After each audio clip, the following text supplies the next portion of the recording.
for round 5. Anything rounds 1 through 4 is going to be too early for me. And I know that usually in that 3rd round, 4th round, that's when you're seeing the guys like Patrick Mahomes or Josh Allen get drafted. Look, I would love to live in a world where drafting Patrick Mahomes is not a strategic disadvantage. Alas, that is not the world we live in. In most leagues, it's a 1 quarterback league, which makes quarterback the deepest position in fantasy.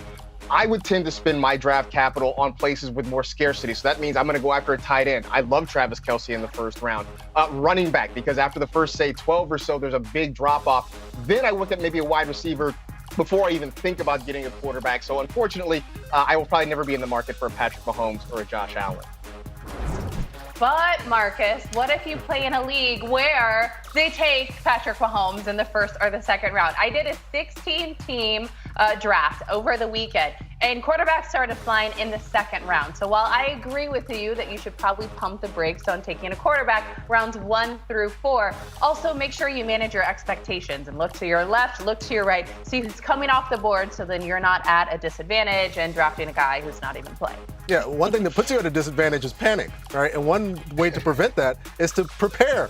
Set up pre-draft research, split guys into tiers so you know when to draft a guy and when to wait. So, Rank, show us how your tiers look quarterback-wise for 2021. Well, I think for me, and I'm a little bit different than a lot of people, but I have a 1-person tier right at the top, Patrick Mahomes. That's the player I'm pretty confident is going to go in the 1st or 2nd round of your fantasy draft. It just happens. So you might as well just I just know that when I take my daughter to the movie theaters, she's going to watch Sour Patch Kids. So I've already got it locked and loaded. I'm sneaking them into the theater. Similarly, I'm going to keep Patrick Mahomes. That's just the thing. The 2nd tier to me, Josh Allen, Kyler Murray, Lamar Jackson, and Aaron Rodgers. And I know Aaron Rodgers might be a little bit of a surprise, especially to people like Patrick Claybon, who don't believe in motivation and that these are human beings who play a football game and get upset and want to go out there and show the world that they're not washed up. And listen, last year I said this, and it gives me no pleasure to say this. I don't want to praise Aaron Rodgers, but petty Aaron Rodgers is the best Aaron Rodgers, and he proved it last year. Now he's doing his little last dance thing, which, by the way, is there anything more Wisconsin than trying to copy Chicago? I don't think that there is. Of course. Why? Michael Jordan's a 6-time NBA champion, okay? Aaron, you've won 1 title. Pump the brakes a little bit. You're Dirk Nowitzki. You're not Michael Jordan. Also in that tier, can I talk about Justin Herbert, or did I lose all my time? I'm sorry. It's the first show of the season. I'm already breaking the rules. Hi, fourth wall. Okay, Justin Herbert.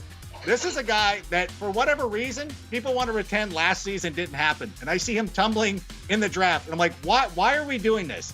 They've got a brand new offensive line. They went out there and really addressed the position.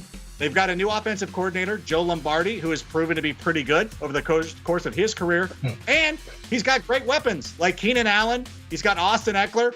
I don't understand the disconnect, why people don't want to draft him, but I'm sitting there drafting him in the 7th or 8th round, and I'm very excited about it. Yeah, also some people in Eau Claire, the entire state of Wisconsin catching heat from Adam Rank today. So now they're going to try extra hard because that's a real thing. That's how the world works. It is! Beyond those 8 quarterbacks, how about some sleepers that can either be a backup or a 2nd quarterback in leagues where you can start more than 1 quarterback, Marcus?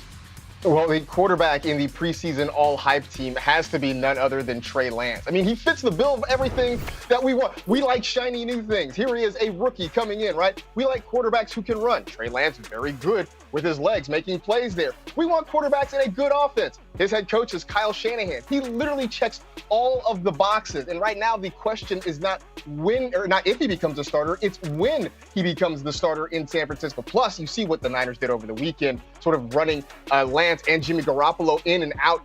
Maybe there's a quarterback rotation. If so, that might even boost his value even earlier in the season than we were anticipating. But everybody is trying to get Trey Lance in the double-digit rounds.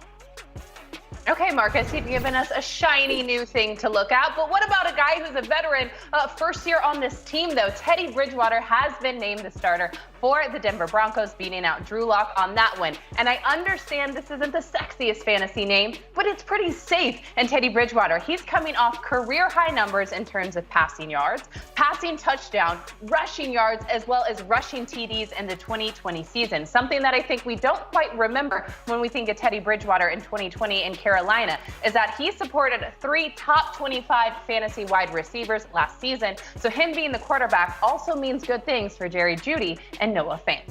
Yeah, get on the Broncos. Looking forward to that opportunity. And how often can you sneak up on people with the #1 overall pick? You might be able to just this year, because I truly believe Trevor Lawrence will also be no small part of the running game as well in Jacksonville. He's the 14th quarterback off the board right now.